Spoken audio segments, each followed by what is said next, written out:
Après s'être bien régalée, la jeune fille subtilise une cuisse de poulet. Par gourmandise, elle percute accidentellement le PDG. Malgré cela, elle ne se soucie que de sa cuisse de poulet. Tout en s'inquiétant, elle invective le PDG, l'accusant de ne pas regarder où il marche. Cette remarque touche un point sensible chez le PDG aveugle. Avant même qu'il ne puisse s'expliquer, la jeune fille lui arrache sa canne pour récupérer la cuisse de poulet sous le canapé. Furieuse, elle la fourre dans les mains du PDG. Sentant l'odeur grasse, ce dernier contient sa colère.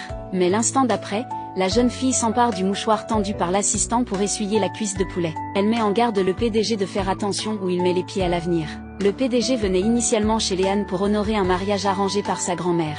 Il ne s'attendait pas à un tel manque de manière de leur part. Pire encore, la jeune fille le traite ouvertement d'aveugle. Non contente de le peloter sans gêne, elle annonce haut et fort qu'elle dormira avec lui. Face à ces propos éhontés, le PDG rompt immédiatement les fiançailles. Ce revirement brise soudainement le rêve de la belle-mère de voir sa propre fille épouser un riche héritier à la place de la jeune fille. Sans surprise, cette dernière est aussi chassée par sa famille. C'est alors qu'elle aperçoit le PDG au beau milieu de la route, sur le point d'être percuté par un camion lancé à pleine vitesse. Dans ce moment critique, la jeune fille use de ses 3 ans de cultivation pour ériger un bouclier protecteur autour du PDG. Elle le fait léviter, lui permettant d'esquiver le camion in extremis. Réalisant qu'elle lui a sauvé la vie, le PDG s'apprête à la remercier. Mais son « merci » reste coincé dans sa gorge quand elle lance « on dort ensemble ce soir ». À cet instant, sa grand-mère appelle pour le presser de se marier, menaçant de le renier s'il n'épouse pas la jeune fille. À contre-séhure, le PDG n'a d'autre choix que de l'épouser. Il lui recommande de s'habiller correctement, comme lui. Mais elle se présente à la cérémonie en costume.